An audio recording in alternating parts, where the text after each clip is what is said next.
Well, good evening, visitors. Welcome to the Australian War Memorial's Last Post ceremony.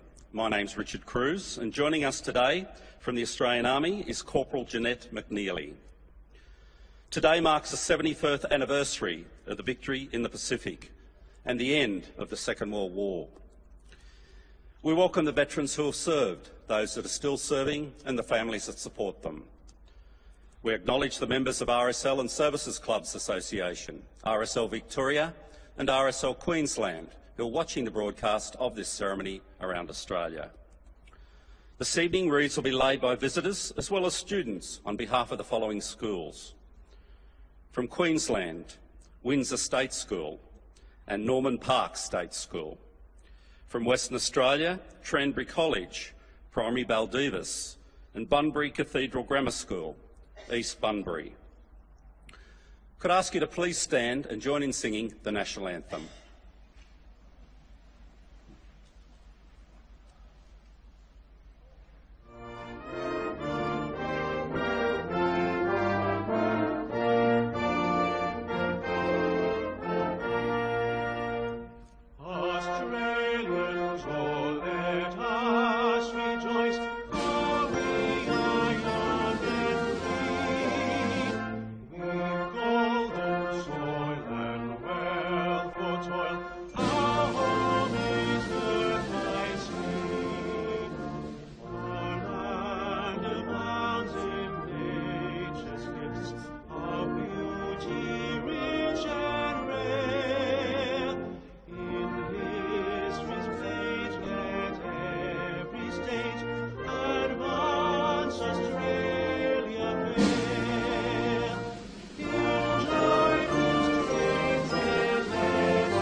Students, you may be seated.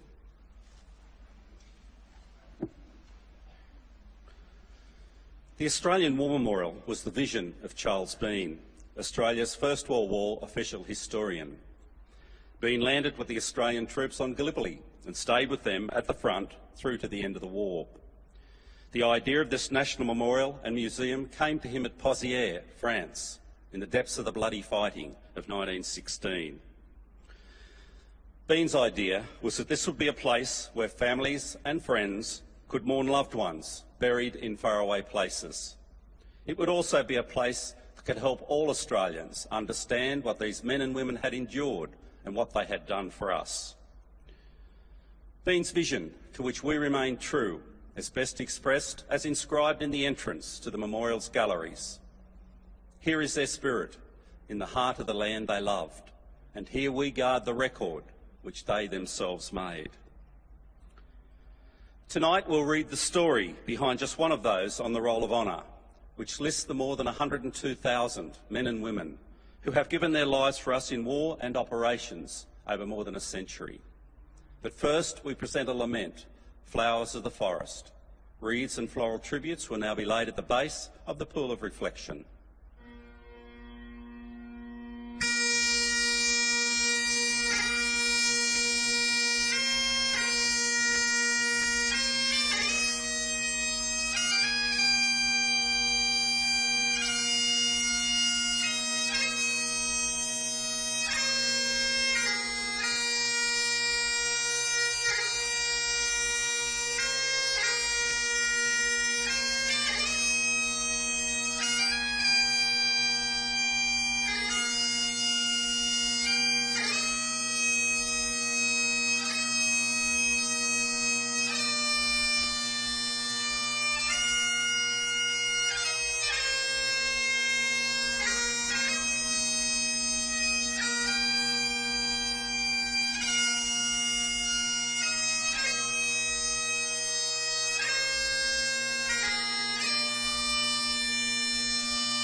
Today, we remember and pay tribute to Captain Raymond Jesse Allsopp, a doctor attached to the 2nd 5th Commando Squadron, who died from wounds on the 1st of July 1945 at Balikpapan on the southeast coast of Borneo. Raymond Doc Allsopp was born in Parramatta in Western Sydney on the 15th of June 1915, the fourth child and youngest son of Francis and Ellen Allsopp. The family lived in Baulkham Hills in northwest Sydney. During the Great War, their eldest son, Timothy John Allsopp, had enlisted as a 17-year-old in the Australian Imperial Force, AIF, in October 1918, but was not called up for active service. Raymond Allsopp attended the Maris Brothers High School, Parramatta, and St Joseph's College, Hunters Hill. A gifted student, he then went on to study at the University of Sydney, where he completed a distinguished medical degree. During this second year at university, he won the Caird Scholarship for General Proficiency, topping the list of 150 students. Allsopp graduated in 1938 with second place in the honours list and having won prizes for surgery and surgical anatomy. Whilst at university, he also edited the Journal of the Medical Society for a time. With his impressive academic record, Allsopp was appointed as a resident medical officer on the staff of Sydney's Royal Prince Alfred Hospital. He subsequently became Deputy Medical Superintendent. After 2 years at the RPA, Allsopp moved south to a practice in Wollongong in the Illawarra area. In July 1941, the 26-year-old doctor was called up for the militia, serving in the Australian Army Medical Corps. He was initially posted to the 18th Field Ambulance as its residential medical officer, RMO. In March 1942, Allsopp married Edna Blackwell at Sydney's St Mary's Cathedral in Sydney. The young newlyweds, however, were destined to a brief life together. Allsopp transferred to the AIF soon afterwards. While Allsopp was serving as the RMO to the 2nd Battalion in April 1943, his young wife died. The couple had been married for little over a year. Edna Allsopp was buried in the Catholic Cemetery Rookwood in Sydney. In early 1944, Allsopp was attached to the 2nd 7th Cavalry Commando Regiment, 2nd 5th Commando Squadron. The widower was the squadron's RMO. Some 18 months later, on the 1st of July 1945, the 2nd 5th Commando Squadron participated in the 7th Division's massive amphibious landing at Balikpapan, Borneo. Balikpapan was Australia's final campaign of the Second World War. In the afternoon of the 1st of July, a section from the 2nd 5th Commando Squadron was ambushed on a low spur, and an officer and soldier were wounded. Despite being under fire from at least 7 Japanese machine guns, Allsopp went forward to tend to the wounded. The officer was sent back for treatment, but as Allsopp began to carry out the other man, Trooper Stephen Usher, the latter was hit again and Allsopp was shot in the left thigh. The medical officer carried on coolly and calmly, crawling to dress the wounds of another soldier before carrying water to the dying Usher. Allsopp dressed another soldier's wounds and carried him to safety, whilst attempting to rescue yet another badly wounded soldier. Allsopp was mortally wounded by mortar bomb fragments. He had saved the lives of at least 3 men that day at the cost of his own. I have never known a medical officer or equal him, or will I ever know a braver man, wrote the squadron's commander. He recommended Allsopp for a posthumous Victoria Cross.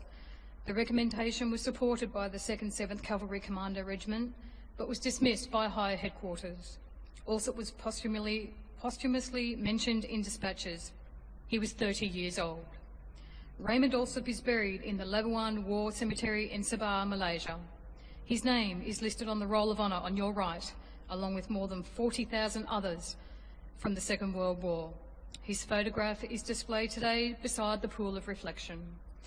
This is but one of the many stories of service and sacrifice told here at the Australian War Memorial. We now remember Captain Raymond Jesse Allsopp, who gave his life for us, for our freedoms, and in the hope of a better world.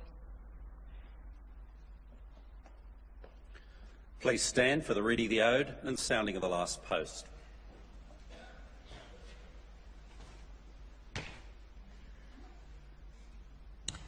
They shall grow not old, as we that are left grow old. Age shall not weary them, nor the years condemn. At the going down of the sun, and in the morning, we will remember them. We will remember them.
Lest we forget.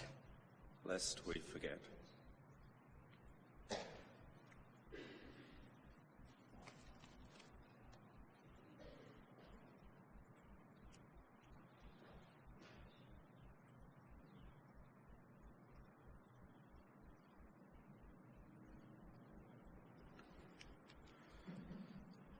We leave you this evening with the words of the memorial's founder, Charles Bean. Many a man lying out there at Pozières or in the low scrub at Gallipoli, with his poor, tired senses barely working through the fever of his brain, has thought in his last moments, well, it's over. But in Australia, they will be proud of this. Ladies and gentlemen, girls and boys, that concludes the last post ceremony this evening. We thank you for visiting the Australian War Memorial and wish you a very good evening. Thank you.